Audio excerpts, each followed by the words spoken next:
Hello students, welcome to my online class Basic Mathematics and its Application in Economics. ছাত্ৰ ছাত্ৰীসকল আজি অধ্যায়টোৰ নাম হ'ল Set, Relations and Function. আজি প্ৰথম প্ৰশ্নটো হ'ল Define set. Answer: A set is defined as a collection of distinct objects. The objects may be a group of students or a group of numerical numbers. ছাত্ৰ ছাত্ৰীসকল সংহতি মানে কি? যে সুনিৰ্দিষ্ট বস্তুৰ থুপ বা গটক সংহতি বুলি কোৱা হয়।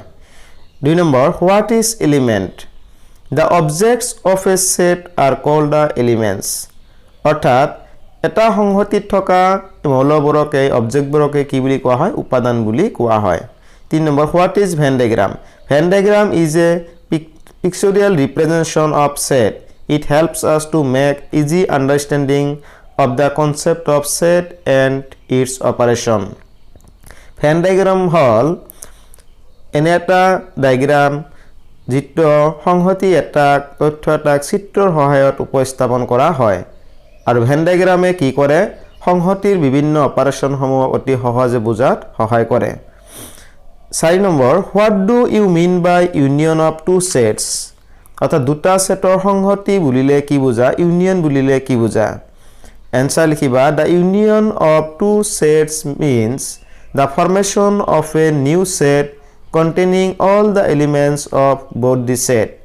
অৰ্থাৎ দুটা সংহতিৰ মৌলৰ দ্বাৰা গঠিত নতুন এটা সংহতিকে union of sets বুলি কোৱা হয়। For example, if S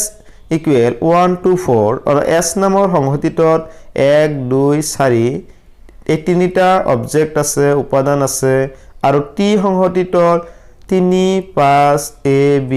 এই চাৰিটা মৌল আছে। এতিয়া এই সংহতি দুটা যদি আমি ইউনিয়ন উলিয়াব বিচাৰো তেনেহলে হ'ব a union b is equal to 1 2 3 4 5 a b। এনেদৰে দুটা সংহতিৰ এলিমেন্টস সমূহক লৈ যি নতুন সংহতি এটা গঠন কৰা হয় তাকে ইউনিয়ন অফ সেটস বুলি কোৱা হয়।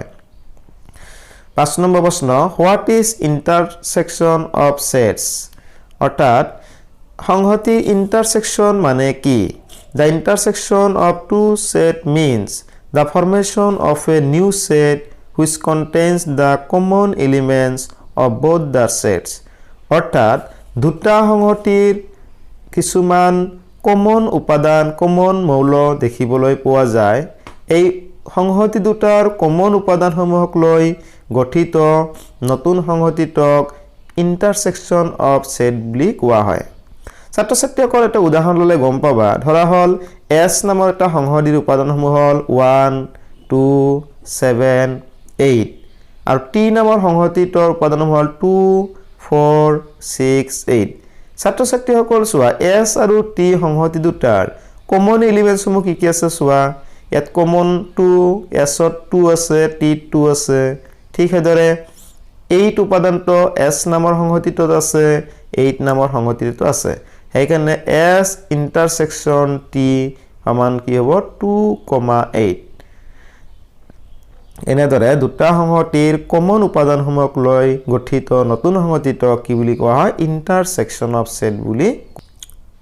Define the difference between the sets with the help of example.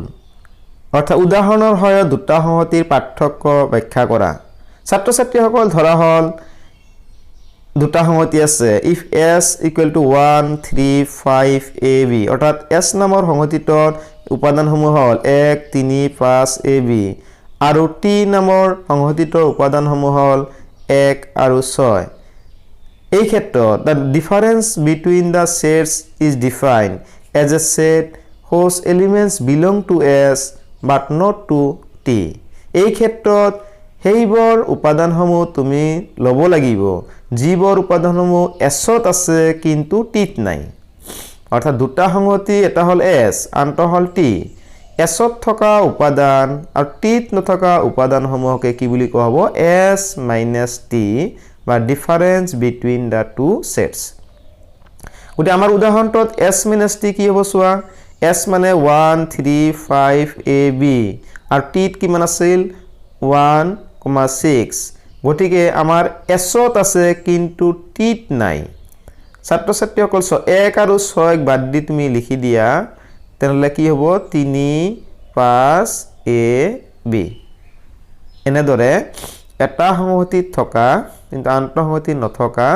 উপাদানসমূহক লৈ কি কৰা হয় ডিফাৰেন্সেস অফ টু সেটস নিৰ্ণয় কৰা হয় আসুন কেইটামান আমি অংক কৰো example of operation of set প্ৰশ্নটো দিয়া আছিল ধৰা হল ইফ এ সংহতিত উপাদানবিলাক আছে m n p r আৰু b হল n p u v তাহলে প্ৰশ্ন কৰা হৈছে প্ৰথম প্ৰশ্ন a - b a - b কেনেকৈ ওলাবা a উপাদানসমূহ আছে কিন্তু b নাই ছাত্ৰ ছাত্ৰীসকল ইয়াতে n শব্দটো n উপাদানটো b আছে লব নোৱাৰা p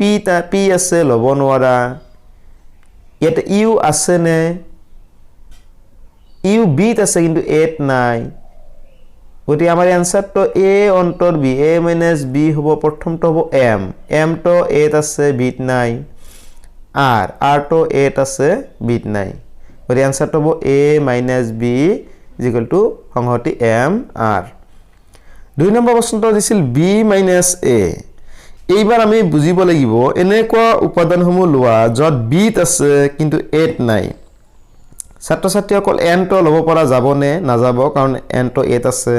p লব পৰা যাবনে নাযায় কাৰণ a আছে u লব পৰা যাবনে u তো লব পৰা যাবনে ছাত্ৰ ছাত্ৰীসকল ইয়াতে u তো লব পাৰিবা কাৰণ u তো a নাই কিন্তু b আছে v তো লব পৰা কাৰণ b আছে a নাই 3 নম্বৰ a ইউনিয়ন b মানে a ৰ উপাদান আৰু b ৰ উপাদানসমূহ লগ লগাই পোৱা সংহতি গতি এটা আমি কি পাইছো m n p r u v এতিয়া আমি ছাত্ৰ ছাত্ৰীসকল এটা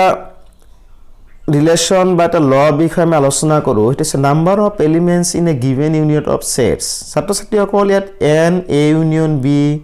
is equal n n মানে n a plus n b minus n a intersection b ছাত্ৰ ছাত্ৰীসকল ইয়াত n a মানে কি বুজাইছে n a মানে আছে number of elements in a n b মানে আছে number of elements in b n a union b মানে আছে number of elements in a union b আৰু n a intersection b কি বুজাইছে number of elements in a intersection b গতিকে মই সংক্ষেপে কৈছো n a union b সমান n a plus n of b minus n a intersection b এই ফৰ্মুলাটোৰ সহায়ত আমি অংক বা এপ্লিকেশন কিছুমান কৰিব পাৰো ছাত্ৰ ছাত্ৰীসকল আহাচোন এটা আমি উদাহৰণ লও example 1 each of 20 persons drink tea or coffee অৰ্থাৎ 20 জনৰ প্ৰত্যেকে হয় চাহ নহলে কফি উপভোগ কৰে 16 of them drink tea সেই সকলৰ ভিতৰত 16 জনে চাহ খায় 4 drink both tea and coffee 4 জন আছে এনেকুৱা ব্যক্তি যিয়ে চাহ খায় লগতে কফিও খায় determine the number of persons who drink coffee only এনেকুৱা ব্যক্তি সংখ্যা তুমি নিৰ্ণয় কৰা যিসকলে কেৱল কফি উপভোগ কৰে মই আকৌ কৈছো যে 20 জন ছাত্ৰ 20 জন ব্যক্তি আছে যিসকলে হয় চাহ নহলে কফি উপভোগ কৰে 16 জনে কি কৰে কেৱল চাহ উপভোগ কৰে 4 জন এনেকুৱা ব্যক্তি আছে যিজনে চাহ আৰু কফি দুয়োটাই উপভোগ কৰে গতিকে আমাৰ প্ৰশ্ন কৰা হৈছে কেৱল কফি খোৱা ব্যক্তি সংখ্যা কিমান হ'ব নিৰ্ণয় কৰা তেনে সমাধান আমি ধৰি লৈছো ধৰা হল a নামৰ a বুজাইছে চাহ খোৱা লোকৰ সংখ্যা a হৈছে এনে এটা সংহতি যি সংহতিয়ে কি প্ৰতিনিধিত্ব কৰিছে ড্ৰিংকিং টি চাহ খোৱা ব্যক্তিসকলক আমি a নামৰ সংহতিৰ দ্বাৰা বুজাইছো আৰু b নামৰ সংহতিটোৰ b এ বুজাইছে কফি খোৱা ব্যক্তিসকলৰ সংহতি গতে আমি ধৰি ললো a মানে চাহ খোৱা ব্যক্তিসকলৰ সংহতি b মানে কফি খোৱা ব্যক্তিসকলৰ সংহতি এতিয়া আমাৰ প্ৰশ্নত কি দি আছে চোৱা number in a union b অৰ্থাৎ চাহ আৰু কফি খোৱা মানুহৰ সংখ্যা কিমান আছিল 20 সেইকাৰণে দিছো number in A union B is equal to 20 আৰু আমাৰ দিয়া আছিল চোৱা নাম্বাৰ ইন A অৰ্থাৎ কেৱল চাহ খোৱা ব্যক্তি কেইজন আছিল 16 জন আৰু 4 জন কি আছিল চাহ আৰু কফি দুয়োটাই খোৱা সেইকাৰণে চোৱা লিখিছো এন A ইন্টাৰসেকশন B অৰ্থাৎ চাহ আৰু কফি খোৱা ব্যক্তি কেইজন আছিল দুয়োটাই খোৱা ব্যক্তি 4 জন এতিয়া আমি সূত্ৰটো লিখো আহা number in A union B আমাৰ number in A plus number in B minus number in A ইন্টাৰসেকশন B এতিয়া চোৱা A ইউনিয়ন B ৰ মান কিমান পাইছিলা 20 বহাই দিয়া নাম্বাৰ ইন A অৰ্থাৎ কেৱল চাহ খোৱা ব্যক্তি কেইজন পাইছিলা বহাই দিয়া 16 জন plus number in B coffee খোৱা ব্যক্তি সংখ্যা আমি উলিয়াব লাগে তেনেকৈ লিখা মাইনাস n ইন্টাৰসেকশন B অৰ্থাৎ চাহ আৰু কফি দুয়োটাই খোৱা মানুহ কেইজন আছিল 4 জন ছাত্ৰ ছাত্ৰীসকল এতিয়া সফালৰ 16 আৰু 4 যোগ 16 পৰা 4 গলে 12 এই 12 পৰা এতিয়া 12 ইফালে নিলে 20 ৰ পৰা 12 গলে কিমান হ'ব 8 গতিকে number in B is equal to 8 B মানে কি লিখিছিলা B represent set of person drinking T অৰ্থাৎ এই 8 হৈছে সেই সকল ব্যক্তি যিসকলে কি উপভোগ কৰে কফি খায় গতিকে আমাৰ উত্তৰটো হ'ব 8 গতিকে ছাত্ৰ ছাত্ৰীসকল এনেদৰে আমি যি কোনো এপ্লিকেশন আমি কৰিব পাৰো যদি আমাৰ সেই উদাহৰণ ফৰ্মুলা বিলাক কি জনা থাকে ছাত্ৰ ছাত্ৰীসকল এতিয়া এটা গুৰুত্বপূৰ্ণ প্ৰশ্ন আমি আলোচনা কৰিবলৈ গৈ আছো সেইটো হৈছে ডিস্টিংগুইশ বিটুইন অৰ্ডাৰ্ড পেয়াৰ্স এণ্ড আনঅৰ্ডাৰ্ড পেয়াৰ্স অৰ্থাৎ আনঅৰ্ডাৰ্ড পেয়াৰ্স আৰু অৰ্ডাৰ্ড পেয়াৰ্সৰ ডিফাৰেন্স কি গতিকে আমি এনেকৈ লিখিলে ভাল হ'ব চোৱা in such case where ordering of the element is unimportant জীৱৰৰ ক্ষেত্ৰত এই এলিমেন্টস উপাদানসমূহৰ অৰ্ডাৰ তো হিমান দৰকাৰী নহয় ইম্পৰ্টেন্ট নহয় the element বিলাকক তেনেকুৱা বিলাকক কোৱা হয় unordered pair but in such case where ordering of the elements is unimportant the elements are said to be unordered pair অৰ্থাৎ জীৱৰ উপাদানৰ ক্ষেত্ৰত অৰ্ডাৰটো হিমান জৰুৰী নহয় হিমান দৰকাৰী নহয় ইম্পৰ্টেন্স নহয় হেইবোৰক কোৱা হয় unordered pair in writing a set of two numbers ধৰা হল দুটা সংখ্যা লৈছো সংহতি x y we do not care about the order in which the element of x and y appear since সংহতি x y সমান সংহতি yx অৰ্থাৎ x আৰু y দুটা উপাদান লৈ এটা সংহতি বনাইছা তোমালোক যদি x to আগত লিখা y to পিছত লিখা নাইবা y to আগত লিখা x to পিছত লিখা এইটো আমাৰ কাৰণে ভাবিব লগা বিষয় নহয় কাৰণ ordering of the element is unimportant x y বহলে x আগত y পিছত y আগত x পিছত বহলেও অসুবিধা নাই কাৰণ আমাৰ এই order of the elements এটো কি নহয় importance নহয় unimportant but in such a case where ordering of the element is important কিন্তু কিছু ক্ষেত্ৰত দেখা যায় এলিমেন্টস বিলাক বহুতে আমি বহুত ভাবি চিন্তি বহুব লাগিব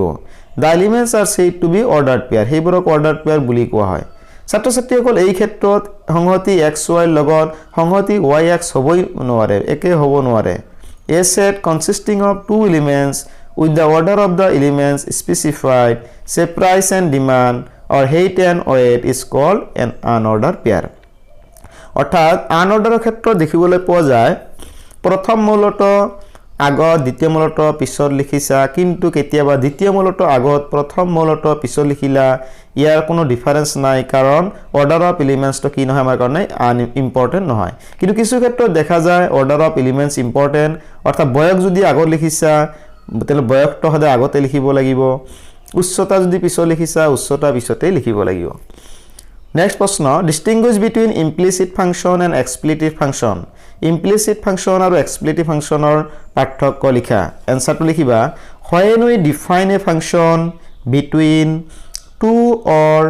more variables without specifying the exact relationship between the variables it is known as the implicit function অৰ্থাৎ যেতিয়া আমি এটা কোন এটা ফাংশন দুটা বা তাতকৈ অধিক উপাদানসমূহ ওৰ বিষয়ে আমি আলোচনা কৰো কিন্তু তেওঁলোকৰ প্ৰকৃত সম্পৰ্ক নজনাকৈ তেনেহলে তাৰ নাম হ'ব ইমপ্লিসিট ফাংশন তেনে ইমপ্লিসিট ফাংশনে কি বুজায় ইমপ্লিসিট ফাংশনে বুজায় যে দুটা বা তাতকৈ বেছি ভেৰিয়েবলৰ যেটো সম্পৰ্ক আমি ক'বলৈ গৈ আছো হেইটো এক্সাক্ট ৰিলেশন নজনাকৈ জাস্ট আমি সম্পৰ্কহে গৈছো যেনে if we simply say that demand depends on p যে আমি জানো যে চাহিদা দামৰ ওপৰত নিৰ্ভৰ কৰে কিন্তু চাহিদা আৰু দামৰ মাজৰ সম্পৰ্ক বাৰু কেনে কোৱা হেইটো আমি একো কোৱা নাই কেৱল লিখিছো d is a function of p অৰ্থাৎ চাহিদা কাৰ ওপৰত নিৰ্ভৰ কৰে দামৰ ওপৰত নিৰ্ভৰ কৰে without specifying the nature of relationship ইয়াৰ প্ৰকৃত সম্পৰ্কৰ বিষয়ে আমি কি কৰা নাই কোনো উল্লেখ কৰা নাই তেনে তাক হ'ব implicit function on the other hand when we define a function between two or more variables with specifying the exact relationship between the variables it is known as explicit function কিন্তু ছাত্ৰ-ছাত্ৰীসকল আমি যেতিয়া কোনো এটা সম্পৰ্কৰ বিষয়ে আলোচনা কৰিম এই সম্পৰ্কটোৰ প্ৰকৃত সম্পৰ্কৰ বিষয়ে যেতিয়া উল্লেখ থাকিব তেতিয়া হলে কিন্তু তাক ইমপ্লিসিট নকয় এক্সপ্লিসিট ক'ব লাগিব ছাত্ৰ-ছাত্ৰীসকল চোৱা আগৰ উদাহৰণত কৈছিলা চাহিদা দামৰ ওপৰত নিৰ্ভৰ কৰে কেৱল এইখিনিয়ে কৈছিলা হেঙনে তাৰ নাম আছিল ইমপ্লিসিট ফাংশন কিন্তু সেকেন্ডত কৈ আছো চোৱা if we define demand is a function of p specifying that the exact relationship between the demand and price is linear or parabolic then the said function will be an explicit function যদি আমি ফাংশনটো লিখিছো যে চাহিদা দামৰ ওপৰত নিৰ্ভৰ কৰে আৰু এই সম্পৰ্কটো লিনিয়াৰ হ'ব নে নন লিনিয়াৰ হ'ব যদি আমি কৈ দিও সম্পৰ্কটো কেনে কোৱা তেনলে তাক হ'ব এক্সপ্লিসিট ফাংশন গতে ছাত্ৰ-ছাত্ৰীসকল কি গম পালা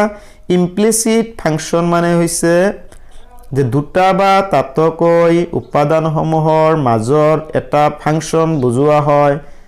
সম্পৰ্কবিলাক বুজোৱা হয় যত কি কৰা নহয় থিয়তৰ মাজৰ যেটো ৰিলেশন আছে হেইটো এক্সাক্ট ৰিলেশনৰ বিষয়ে কি কৰা নহয় ব্যাখ্যা কৰা নহয় কিন্তু এক্সপ্লিসিট ফাংশনত কি কৰা হয় এই উপাদানসমূহৰ মাজৰ যে কেনেকুৱা সম্পৰ্ক আছে হেইটো কিন্তু